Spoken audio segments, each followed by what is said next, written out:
गांव पथरीपुर बहुत छोटा था। मिट्टी के घर, घास फूस की छतें और चारों ओर फैले हरे जंगल। इस गांव की पहचान सिर्फ एक चीज से थी, चंदन के जंगल। इन जंगलों में सैकड़ों चंदन के पेड़ थे, पर बीचों बीच खड़ा एक पेड़ बाकी सबसे अलग था। वो था जादुई चंदन का पेड़। कहा जाता था कि इस पेड़ की लकड़ी से जो भी अपनी झोपड़ी बनाए, उसके घर में कभी दुख नहीं टिकता। लेकिन इस पेड़ को कोई छू भी नहीं सकता था, क्योंकि उसके चारों ओर रहस्यमयी नीले सर्प पहरा देते थे। गांव के लोग उसे नागवन कहते थे। गांव का एक गरीब लकड़हारा था, अरविंद। अरविंद की जिंदगी बहुत कठिन थी। हर दिन सुबह से शाम तक जंगल में लकड़ियां काटता और गांव में बेचकर अपने बूढ़ी माँ और छोटी बहन की परवरिश करता। लेकिन अरविंद के मन में हमेशा एक सवाल रहता था, क्या इस जंगल में सच में कोई जादू है या ये सिर्फ डराने की बातें हैं। एक रात अरविंद देर तक जंगल में रह गया। सूरज ढल चुका था और चांदनी पेड़ों की शाखाओं से छन छन कर जमीन पर पड़ रही थी। वह अपनी कुल्हाड़ी उठाए लौट ही रहा था कि अचानक उसे पेड़ की जड़ से किसी के गुनगुनाने की आवाज आई। आवाज बहुत मधुर थी, जैसे कोई लड़की धीमे स्वर में कोई पुराना गीत गा रही हो। अरविंद ने डरते डरते उस दिशा में कदम बढ़ाया। पेड़ के नीचे नीली रोशनी झिलमिला रही थी। वह पास गया और जो उसने देखा, उसकी सांस थम गई। एक सुंदर स्त्री, जिसकी आंखें पन्ने जैसी हरी थीं, बाल चमकीले नीले रंग के और उसकी पीठ पर हल्की सुनहरी चमक, जैसे किसी नागिन की चमड़ी। वो धीरे धीरे पेड़ के चारों ओर घूम रही थी और उसके कदमों के निशान में हल्की नीली ज्वालाएं उठ रही थी। अरविंद डर गया। उसके पैरों के नीचे सूखी लकड़ी चरमराई। स्त्री ने अचानक सिर घुमाया। उसकी आंखें नाग की तरह चमक उठीं। कौन है वहां? उसकी आवाज गूंजी। अरविंद कांप गया। मैं गांव का लकड़हारा हूं, गलती से यहां आ गया। स्त्री के चेहरे पर गुस्सा नहीं था। उसने धीरे से मुस्कुराया। तुम पहले इंसान हो जो इस पेड़ के पास आए हो और जिंदा हो। अरविंद कुछ समझ नहीं पाया कि कौन हो तुम। वो बोली, मैं नागवंश की रक्षक हूं, इस चंदन के पेड़ की आत्मा, नागकन्या नीलिमा। उसने आगे कहा, यह पेड़ साधारण नहीं है, इसमें जीवन है। जो इसे काटेगा उसका जीवन स्वयं पेड़ ले लेगा। अरविंद ने श्रद्धा से सिर झुका लिया। मैंने कुछ गलत नहीं किया देवी, मैं सिर्फ अपने परिवार के लिए लकड़ी काटता हूं। नीलिमा ने उसकी आंखों में देखा। तुम सच्चे हो, तुम्हारे अंदर लालच नहीं है, बस दुख है। यही कारण है कि पेड़ ने तुम्हें नहीं रोका। उस रात नीलिमा ने उसे बहुत सी बातें बताईं। वो बोली, सदियों पहले यह पेड़ एक साधु का था, जिसने अपनी तपस्या के बाद इसे जीवित आत्मा से भर दिया। तब से यह पेड़ समय की सीमा से परे है, लेकिन जब जब कोई लोभी इसे काटने आता है, यह पेड़ उसे अपने भीतर खींच लेता है। अरविंद ने कांपते हुए पूछा, क्या कोई कभी वापस आया? नहीं। नीलिमा की आंखों में चमक आई, क्योंकि लौटने वाला अब इंसान नहीं। उस रात अरविंद को एहसास हुआ कि यह जंगल सिर्फ लकड़ी का नहीं, रहस्य का खजाना है। नीलिमा ने जाते जाते कहा, अब तुमसे यह पेड़ भी जुड़ चुका है। जब भी तुम्हें कोई संकट होगा, तुम यहां आकर मेरा नाम लेना, नीलिमा नागकन्या। और एक नीली धुंध के साथ वो गायब हो गई।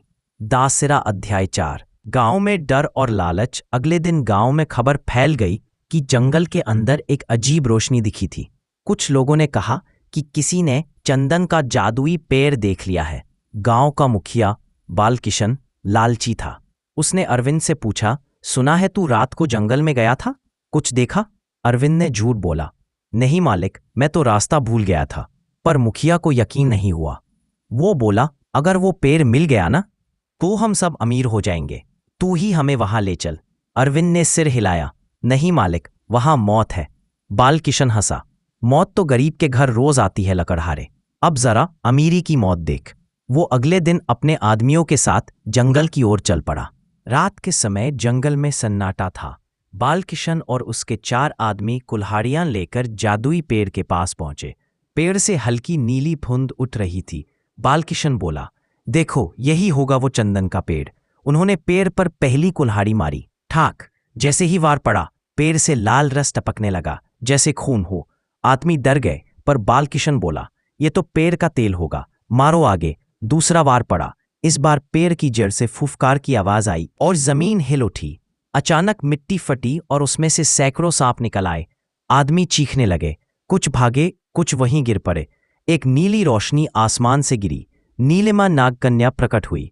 उसकी आंखें अब इंसानी नहीं थीं। वो बोली, जिसने पवित्र चंदन को छेड़ा उसका जीवन अब पेड़ का हिस्सा बनेगा। सांपों ने बालकिशन और उसके आदमियों को जकड़ लिया। उनकी चीखें जंगल में गूंजती रहीं और कुछ पल बाद सब शांत हो गया। जब सुबह हुई तो पेड़ पहले से और भी विशाल हो गया था।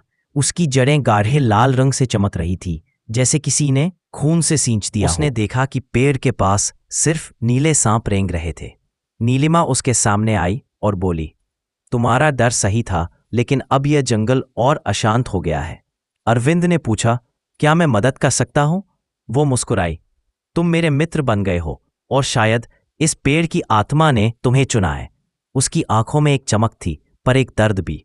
वो धीरे से बोली, कभी कभी इंसान और नागिन की दुनिया एक दूसरे से बहुत अलग होती है, पर भाग्य उन्हें बार बार जोड़ता है। अरविंद ने कुछ नहीं कहा, बस नीलिमा की ओर देखा और उस पल जंगल की हवा में पहली बार चंदन और बारिश की गंध साथ महसूस हुई।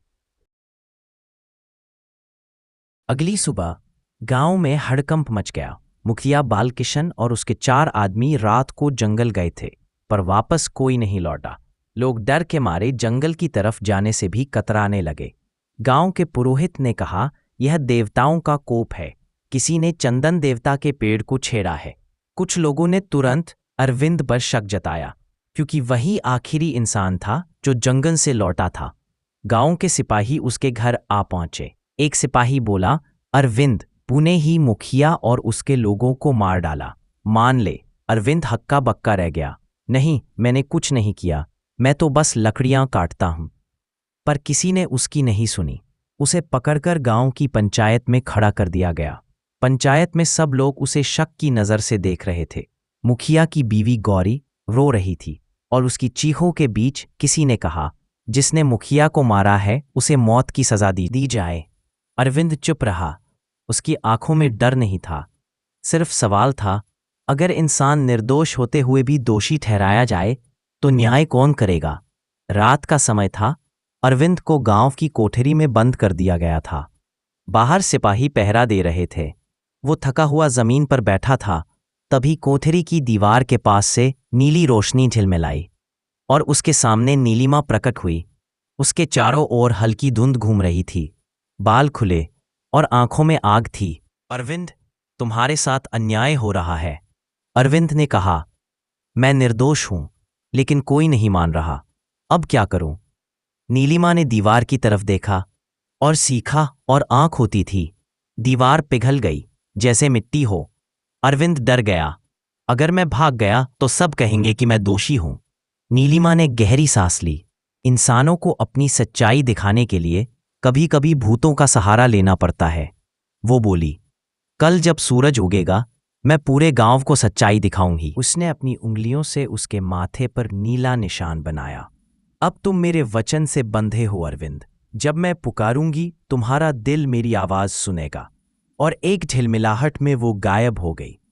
अगली सुबह गांव के लोग फिर से जंगल के पास गए। उन्होंने देखा, जहां मुखिया गया था वहां जमीन पर सांपों के निशान थे और बीच में एक पेड़ की जड़ से सोने की चमक निकल रही थी। पुरोहित डरते हुए बोला, ये तो नाग देवता का क्षेत्र है, जिसने इसे छेड़ा वो स्वर्ग भी नहीं जाएगा। लोगों ने देखा कि पेड़ की छाल पर 5 चेहरों जैसी आकृतियां उभर आई थीं। उनमें से एक बालकिशन जैसा लग रहा था। अब सारा गांव कांप उठा। कई लोग अरविंद के घर दौड़े और बोले, अरविंद, हमें माफ कर दे, हमसे गलती हुई। लेकिन अरविंद घर पर नहीं था। वो जंगल की तरफ गया हुआ था, जहां नीलिमा उसका इंतजार कर रही थी। उस रात नीलिमा उसे जंगल के गहरे हिस्से में ले गई, जहां जमीन पर एक गोल पत्थर था जिस पर सांप की आकृतियां खुदी थीं। वो बोली, ये है नागलोक का द्वार। यहां सिर्फ वही प्रवेश कर सकता है जो सच्चे दिल से किसी नाग आत्मा का सम्मान करता हो। अरविंद ने सिर झुकाकर कहा, मैं तैयार हूं। जैसे ही उसने पत्थर को छुआ, जमीन कांप उठी और नीचे एक चमकीली सुरंग खुल गई। दोनों अंदर उतर गए। नीचे चारों तरफ नीली रोशनी से जगमगाता संसार था। दीवारें जीवित सांपों जैसी लहराती थीं और बीच में एक विशाल सिंहासन था जिस पर नागराज वासुकी बैठे थे। वासुकी ने गहरी आवाज में कहा, नीलिमा, तुम एक इंसान को नागलोक क्यों लाई हो? नीलिमा बोली, क्योंकि उसने हमारा पवित्र पेड़ बचाया है। वह निर्दोष है। वासुकी ने अरविंद को देखा। इंसान और नाग एक जैसे नहीं होते। इंसान धोखेबाज है। अरविंद ने धीरे से कहा, मैंने किसी का धोखा नहीं दिया। मैं बस अपने परिवार की भलाई चाहता था। वासुकी कुछ देर चुप रहे, फिर बोले, अगर तुम्हारे दिल में छल नहीं है तो तुम्हें हमारा वरदान मिलेगा। नीलिमा ने मुस्कुराते हुए कहा, नागराज, इस इंसान को निर्दोष साबित करने के लिए क्या करना होगा? वासुकी बोले, इस पेड़ की आत्मा को शांत करना होगा। इसके लिए एक बलिदान चाहिए और वो बलिदान इंसान या नाग में से किसी एक का होना चाहिए। नीलिमा की आंखों में आंसू आ गए। वो बोली, अगर यही कीमत है तो मैं तैयार हूं। अरविंद चौंका, नहीं, तुम्हारा जीवन मुझसे कहीं ज्यादा कीमती है। वासुकी ने शांत स्वर में कहा, निर्णय चंदन देवता करेंगे। और पूरा नागलोक रोशनी से भर गया।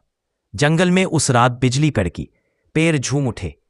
नीलिमा ने पेड़ के नीचे अपनी हथेलियां जोड़ी और बोली, हे चंदन देवता, अगर इंसान और नाग का प्रेम सच्चा है तो अरविंद को बचा लो। पेड़ से नीली ज्योति निकली। उसने अरविंद और नीलिमा दोनों को घेर लिया। अचानक पेड़ की जड़ों से एक गहरी आवाज आई, सच्चे प्रेम में कोई जीतता नहीं, दोनों खोते हैं। और फिर नीलिमा का शरीर धीरे धीरे धुएं में बदलने लगा। अरविंद चिल्लाया, नहीं, ऐसा मत करो। वो उसकी ओर दौड़ा, लेकिन नीलिमा ने उसका हाथ थाम लिया। अरविंद, मैं कहीं नहीं जा रही। मैं इसी पेड़ का हिस्सा बन जाऊंगी। जब भी तू इस जंगल में आएगा मैं तेरे पास रहूंगी। आंखों से आंसू गिरते हुए वो पूरी तरह से नीली रोशनी में बदल गई। पेड़ की छाल चमकने लगी और उसके अंदर नीलिमा का चेहरा दिखाई देने लगा, शांत, सुंदर और हमेशा के लिए जीवित। अरविंद वहीं गिर पड़ा। उसने पेड़ की जड़ को छूकर कहा, मैं वादा करता हूं, अब कोई इस पेड़ को नहीं छेड़ेगा। पेड़ की शाखाओं से हल्की नीली वर्षा गिरने लगी। अगले दिन गांव में अचानक मौसम बदल गया। जो पेड़ कभी डर का कारण था, अब उससे चंदन की मीठी खुशबू आने लगी। गांव वालों ने महसूस किया कि अब जंगल सुरक्षित है। मुखिया की जगह नए सरपंच ने अरविंद को सम्मानित किया और कहा, तेरी सच्चाई ने हमें इंसानियत की याद दिलाई।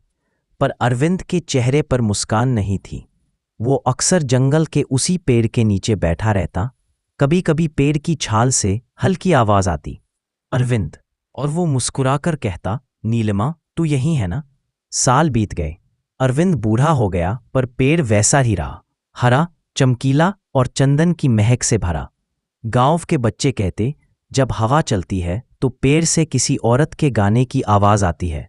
वो आवाज थी नीलिमा की, जो अब उस पेड़ की आत्मा बन चुकी थी, हमेशा अपने प्रेम की रखवाली करती हुई। अरविंद ने अपने आखिरी दिनों में कहा, सच्चा प्रेम वही है जो बलिदान बन जाए। और एक दिन वो भी उसी पेड़ के नीचे सो गया, हमेशा के लिए। पेड़ की छाल पर उस दिन दो चेहरे दिखाई दे रहे थे, एक अरविंद का, एक नीलिमा का। और जंगल में एक सुगंध फैल गई, जादुई चंदन की,